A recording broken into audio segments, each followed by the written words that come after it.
अध्याय 4। फिर यहोवा ने मूसा और हारून से कहा, लेवियों में से कहातियों की उनके कुलों और पितरों के घरानों के अनुसार गिनती करो, अर्थात 30 वर्ष से लेकर 50 वर्ष तक की आयु वालों में जितने मिलाप वाले तंबू में कामकाज करने को भर्ती हैं।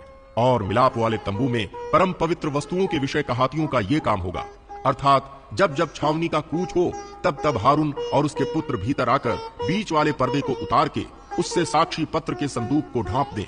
तब वे उस पर सुइसों की खालों का आवरण डालें और इसके ऊपर संपूर्ण नीले रंग का कपड़ा डालें और संदूक में डंडों को लगाएं। फिर भेंट वाली रोटी की मेज पर नीला कपड़ा बिछाकर उस पर परातों, धूपदानों, करछों और उंडेलने के कटोरों को रखें और नित्य की रोटी भी उस पर हो। तब वे उन पर लाल रंग का कपड़ा बिछाकर उसको सुइसों की खालों के आवरण से ढांपें और मेज के डंडों को लगा दें। फिर वे नीले रंग का कपड़ा लेकर दीपकों, गुलतराशों और गुलदानों समेत उजियाला देने वाले दीवट को और उसके सब तेल के पात्रों को जिनसे उसकी सेवा टहल होती है ढांपें। तब वे सारे सामान समेत दीवट को सुइसों की खालों के आवरण के भीतर रखकर डंडे पर धर दें। फिर वे सोने की वेदी पर एक नीला कपड़ा बिछाकर उसको सुइसों की खालों के आवरण से ढांपें और उसके डंडों को लगा दें। तब वे सेवा टहल के सारे सामान को लेकर जिससे पवित्र स्थान में सेवा टहल होती है नीले कपड़े के भीतर रखकर सुइसों की खालों के आवरण से ढांपें और डंडे पर धर दें। फिर वे वेदी पर से सब राख उठाकर वेदी पर बैंजनी रंग का कपड़ा बिछाएं। तब जिस सामान से वेदी पर की सेवा टहल होती है वो सब, अर्थात उसके करछे, कांटे, फावड़ियां और कटोरे आदि वेदी का सारा सामान उस पर रखें और उसके ऊपर सुइसों की खालों का आवरण बिछाकर वेदी में डंडों को लगाएं। और जब हारून और उसके पुत्र छावनी के कूच के समय पवित्र स्थान और उसके सारे सामान को ढांप चुके, तब उसके बाद कहाती उसके उठाने के लिए आएं, पर किसी पवित्र वस्तु को ना छुएं, कहीं ऐसा ना हो कि मर जाएं। कहातियों के उठाने के लिए मिलाप वाले तंबू की ये ही वस्तुएं हैं। जो वस्तुएं हारून याजक के पुत्र एली आजार को देखभाल के लिए सौंपी जाएं, वे ये हैं, अर्थात उजियाला देने के लिए तेल और सुगंधित धूप और नित्य अन्न बलि और अभिषेक का तेल और सारे निवास और उसमें की सब वस्तुएं और पवित्र स्थान और उसके कुल सामान। फिर यहोवा ने मूसा और हारून से कहा, कहातियों के कुलों के गोत्रियों को लेवियों में से नष्ट ना होने देना। उनके साथ ऐसा करो कि जब वे परम पवित्र वस्तुओं के समीप आएं तब ना मरे परंतु जीवित रहें, अर्थात हारून और उसके पुत्र भीतर आकर एक एक के लिए उसकी सेवकाई और उसका भार ठहरा दें और वे पवित्र वस्तुओं के देखने को क्षण भर के लिए भी भीतर आने ना पाएं, कहीं ऐसा ना हो कि मर जाएं। फिर यहोवा ने मूसा से कहा, गेरशोनियों की भी गिनती उनके पितरों के घरानों और कुलों के अनुसार कर 30 वर्ष से लेकर 50 वर्ष तक की आयु वाले जितने मिलाप वाले तंबू में सेवा करने को भर्ती हों उन सबों को गिन ले। सेवा करने और भार उठाने में गेरशोनियों के कुल वालों की ये सेवकाई हो, अर्थात वे निवास के पटों और मिलाप वाले तंबू और उसके आवरण और इसके ऊपर वाले सुइसों की खालों के आवरण और मिलाप वाले तंबू के द्वार के पर्दे और निवास और वेदी के चारों ओर के आंगन के पर्दों और आंगन के द्वार के पर्दे और उनकी डोरियों और उनमें काम में आने वाले सारे सामान, इन सबों को वे उठाया करें और इन वस्तुओं से जितना काम होता है वो सब भी उनकी सेवकाई में आए। गेरशोनियों के वंश की सारी सेवकाई हारून और उसके पुत्रों के कहने से हुआ करे, अर्थात जो कुछ उनको उठाना और जो सेवकाई उनको करनी हो उनका सारा भार तुम ही उन्हें सौंपा करो। मिलाप वाले तंबू में गेरशोनियों के कुलों की यही सेवकाई ठहरे और उन पर हारून याजक का पुत्र ईतामार अधिकार रखे। फिर मरारियों को भी तू उनके कुलों और पितरों के घरानों के अनुसार गिन ले। 30 वर्ष से लेकर 50 वर्ष तक की आयु वाले जितने मिलाप वाले तंबू की सेवा करने को भर्ती हों उन सबों को गिन ले और मिलाप वाले तंबू में की जिन वस्तुओं के उठाने की सेवकाई उनको मिले वे ये हों, अर्थात निवास के तख्ते, बेड़े, खंभे और कुर्सियां और चारों ओर के आंगन के खंभे और इनकी कुर्सियां, खूंटे, डोरियां और भांति भांति के काम का सारा सामान ढोने के लिए उनको सौंपा जाए। उसमें से एक एक वस्तु का नाम लेकर तुम गिन दो। मरारियों के कुलों की सारी सेवकाई जो उन्हें मिलाप वाले तंबू के विषय करनी होगी वो यही है, वो हारून याजक का पुत्र ईतामार के अधिकार में रहे। तब मूसा और हारून और मंडली के प्रधानों ने कहातियों के वंश को उनके कुलों और पितरों के घरानों के अनुसार 30 वर्ष से लेकर 50 वर्ष की आयु के जितने मिलाप वाले तंबू की सेवकाई करने को भर्ती हुए थे उन सबों को गिन लिया और जो अपने अपने कुल के अनुसार गिने गए वे 2750 थे। कहातियों के कुलों में से जितने मिलाप वाले तंबू में सेवा करने वाले गिने गए वे इतने ही थे। जो आज्ञा यहोवा ने मूसा के द्वारा दी थी उसी के अनुसार मूसा और हारून ने इनको गिन लिया। गेरशोनियों में से जो अपने कुलों और पितरों के घरानों के अनुसार गिने गए, अर्थात 30 वर्ष से लेकर 50 वर्ष तक की आयु के जो मिलाप वाले तंबू की सेवकाई करने को भर्ती हुए थे, उनकी गिनती उनके कुलों और पितरों के घरानों के अनुसार 2630 थी। गेरशोनियों के कुलों में से जितने मिलाप वाले तंबू में सेवा करने वाले गिने गए, वे इतने ही थे। यहोवा की आज्ञा के अनुसार मूसा और हारून ने इनको गिन लिया। फिर मरारियों के कुलों में से जो अपने कुलों और पितरों के घरानों के अनुसार गिने गए, अर्थात 30 वर्ष से लेकर 50 वर्ष तक की आयु के जो मिलाप वाले तंबू की सेवकाई करने को भर्ती हुए थे, उनकी गिनती उनके कुलों के अनुसार 3200 थी। मरारियों के कुलों में से जिनको मूसा और हारून ने यहोवा की उस आज्ञा के अनुसार जो मूसा के द्वारा मिली थी गिन लिया, वे इतने ही थे। लेवियों में से जिनको मूसा और हारून और इस्राएली प्रधानों ने उनके कुलों और पितरों के घरानों के अनुसार गिन लिया, अर्थात 30 वर्ष से लेकर 50 वर्ष तक की आयु वाले जितने मिलाप वाले तंबू की सेवकाई करने और बोझ उठाने का काम करने को हाजिर होने वाले थे, उन सबों की गिनती 8580 थी। ये अपनी अपनी सेवा और बोझ ढोने के लिए यहोवा के कहने पर गए। जो आज्ञा यहोवा ने मूसा को दी थी, उसी के अनुसार वे गिने गए। अध्याय 5। फिर यहोवा ने मूसा से कहा, इस्राएलियों को आज्ञा दे कि वे सब कोढ़ियों को और जितनों के प्रमेह हों और जितने लोथ के कारण अशुद्ध हों, उन सबों को छावनी से निकाल दें। ऐसों को, चाहे पुरुष हों चाहे स्त्री, छावनी से निकाल कर बाहर कर दें। कहीं ऐसा ना हो कि तुम्हारी छावनी जिसके बीच मैं निवास करता हूं, उनके कारण अशुद्ध हो जाए। और इस्राएलियों ने वैसा ही किया, अर्थात ऐसे लोगों को छावनी से निकाल कर बाहर कर दिया जैसा यहोवा ने मूसा से कहा था। इस्राएलियों ने वैसा ही किया।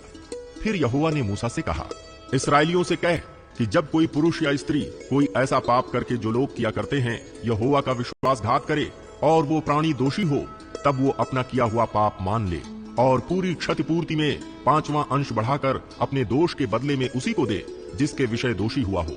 परंतु यदि उस मनुष्य का कोई कुटुंबी ना हो जिसे दोष का बदला भर दिया जाए, तो उस दोष का जो बदला यहोवा को भर दिया जाए वो याजक का हो, और वो उस प्रायश्चित वाले मेढ़े से अधिक हो जिससे उसके लिए प्रायश्चित किया जाए। और जितनी पवित्र की हुई वस्तुएं इस्राएली उठाई हुई भेंट करके याजक के पास लाएं, वे उसी की हों। सब मनुष्यों की पवित्र की हुई वस्तुएं उसी की ठहरें। कोई जो कुछ याजक को दे वो उसका ठहरे।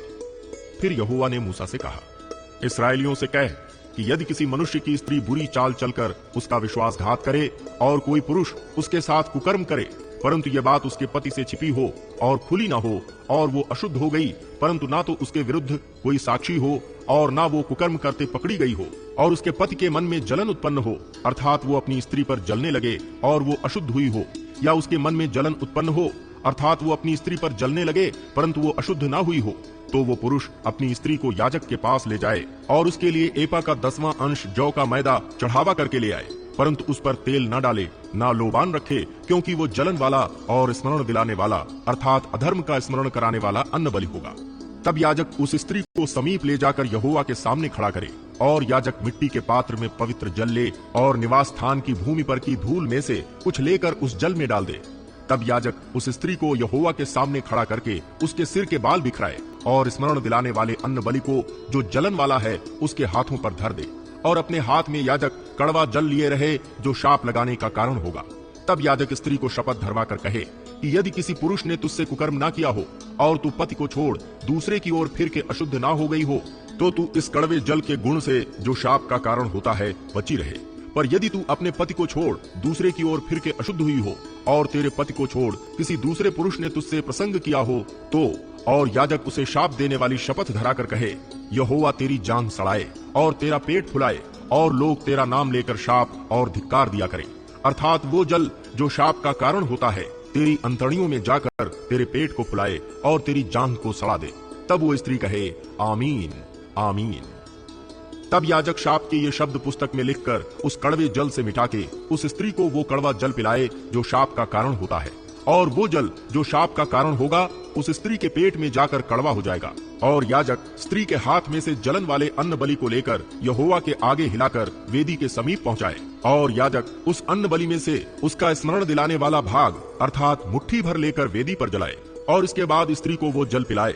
और जब वो उसे वो जल पिला चुके, तब यदि वो अशुद्ध हुई हो और अपने पति का विश्वासघात किया हो, तो वो जल जो शाप का कारण होता है उस स्त्री के पेट में जाकर कड़वा हो जाएगा और उसका पेट फूलेगा और उसकी जान सड़ जाएगी, और उस स्त्री का नाम उसके लोगों के बीच शापित होगा।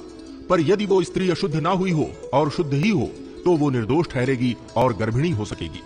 जलन की व्यवस्था यही है, चाहे कोई स्त्री अपने पति को छोड़ दूसरे की ओर फिर के अशुद्ध हो, चाहे पुरुष के मन में जलन उत्पन्न हो और वो अपनी स्त्री पर जलने लगे, तो वो उसको यहोवा के सम्मुख खड़ा कर दे और याजक उस पर ये सारी व्यवस्था पूरी करे।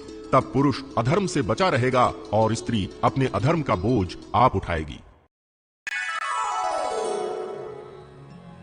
अध्याय 4।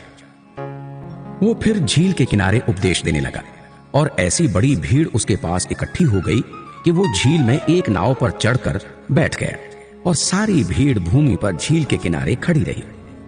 और वो उन्हें दृष्टांतों में बहुत सी बातें सिखाने लगा और अपने उपदेश में उनसे कहा, सुनो, एक बोने वाला बीज बोने निकला। बोते समय कुछ मार्ग के किनारे गिरा और पक्षियों ने आकर उसे चुग लिया। कुछ पथरीली भूमि पर गिरा जहां उसको बहुत मिट्टी ना मिली और गहरी मिट्टी ना मिलने के कारण जल्द उगाया, और जब सूर्य निकला तो जल गया और जड़ न पकड़ने के कारण सूख गया। कुछ झाड़ियों में गिरा और झाड़ियों ने बढ़कर उसे दबा लिया और वो फल ना लाया। परंतु कुछ अच्छी भूमि पर गिरा और वो उगा और बढ़कर फलवंत हुआ, और कोई 30 गुना, कोई 60 गुना और कोई 100 गुना फल लाया। तब उसने कहा, जिसके पास सुनने के लिए कान हो वो सुन ले। जब वो अकेला रह गया तो उसके साथियों ने उन 12 समेत उससे इन दृष्टांतों के विषय में पूछा। उसने उनसे कहा, तुमको तो परमेश्वर के राज्य के भेद की समझ दी गई है, परंतु बाहर वालों के लिए सब बातें दृष्टांतों में होती हैं, इसलिए कि वे देखते हुए देखें और उन्हें सुझाई ना पड़े, और सुनते हुए सुने भी और ना समझें, ऐसा ना हो कि वे फिरें और क्षमा किए जाएं। फिर उसने उनसे कहा, क्या तुम ये दृष्टांत नहीं समझते? तो फिर और सब दृष्टांतों को कैसे समझोगे? बोने वाला वचन बोता है। जो मार्ग के किनारे हैं जहां वचन बोया जाता है, ये वे हैं कि जब उन्होंने सुना तो शैतान तुरंत आकर वचन को जो उसमें बोया गया था उठा ले जाता है। वैसे ही जो पथरीली भूमि पर बोए जाते हैं, ये वे हैं जो वचन को सुनकर तुरंत आनंद से ग्रहण कर लेते हैं, परंतु अपने भीतर जड़ न रखने के कारण वे थोड़े ही दिनों के लिए रहते हैं। इसके बाद जब वचन के कारण उन पर क्लेश या उपद्रव होता है तो वे तुरंत ठोकर खाते हैं। जो झाड़ियों में बोए गए, ये वे हैं जिन्होंने वचन सुना और संसार की चिंता और धन का धोखा और अन्य वस्तुओं का लोभ उनमें समाकर वचन को दबा देता है और वो निष्फल रह जाता है। और जो अच्छी भूमि में बोए गए, ये वे हैं जो वचन सुनकर ग्रहण करते और फल लाते हैं, कोई 30 गुना, कोई 60 गुना और कोई 100 गुना। उसने उनसे कहा, क्या दिए को इसलिए लाते हैं कि पैमाने या खाट के नीचे रखा जाए? क्या इसलिए नहीं कि दीवट पर रखा जाए? क्योंकि कोई वस्तु छिपी नहीं, परंतु इसलिए है कि प्रकट हो जाए, और ना कुछ गुप्त है पर इसलिए कि प्रकट हो जाए। यदि किसी के सुनने के कान हो तो वो सुन ले। फिर उसने उनसे कहा, चौकस रहो कि क्या सुनते हो। जिस नाप से तुम नापते हो उसी से तुम्हारे लिए भी नापा जाएगा और तुमको अधिक दिया जाएगा, क्योंकि जिसके पास है उसको दिया जाएगा, और जिसके पास नहीं है उससे वो भी जो उसके पास है ले लिया जाएगा। फिर उसने कहा, परमेश्वर का राज्य ऐसा है जैसे कोई मनुष्य भूमि पर बीज छींटे और रात को सोए और दिन को जागे, और वो बीज ऐसे उगे और बढ़े कि वो ना जाने। पृथ्वी आप से आप फल लाती है, पहले अंकुर, तब बाल और तब बालों में तैयार दाना। परंतु जब दाना पक जाता है तब वो तुरंत हंसियां लगाता है, क्योंकि कटनी आ पहुंची है।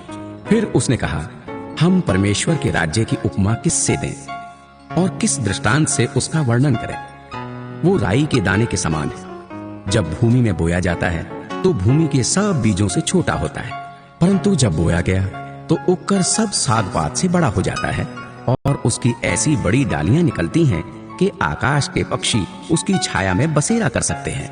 वो उन्हें इस प्रकार के बहुत से दृष्टांत दे देकर उनकी समझ के अनुसार वचन सुनाता था, और बिना दृष्टांत कहे वो उनसे कुछ भी नहीं कहता था, परंतु एकांत में वो अपने निज चेलों को सब बातों का अर्थ बताता था। उसी दिन जब सांझ हुई तो उसने चेलों से कहा, आओ हम पार चले। और वे भीड़ को छोड़कर जैसा वो था वैसा ही उसे नाव पर साथ ले चले। और उसके साथ और भी नावें थी। जब बड़ी आंधी आई और लहरें नाव पर यहां तक लगीं कि वो पानी से भरी जाती थी, पर वो आप पिछले भाग में गद्दी पर सो रहा था। तब उन्होंने उसे जगाकर उससे कहा, हे गुरु, क्या तुझे चिंता नहीं कि हम नष्ट हुए जाते हैं? तब उसने उठकर आंधी को डांटा और पानी से कहा, शांत रह, थम जा। और आंधी थम गई और बड़ा चैन हो गया। और उसने कहा, तुम क्यों डरते हो? क्या तुम्हें अब तक विश्वास नहीं? वे बहुत ही डर गए और आपस में बोले, ये कौन है कि आंधी और पानी भी उसकी आज्ञा मानते हैं?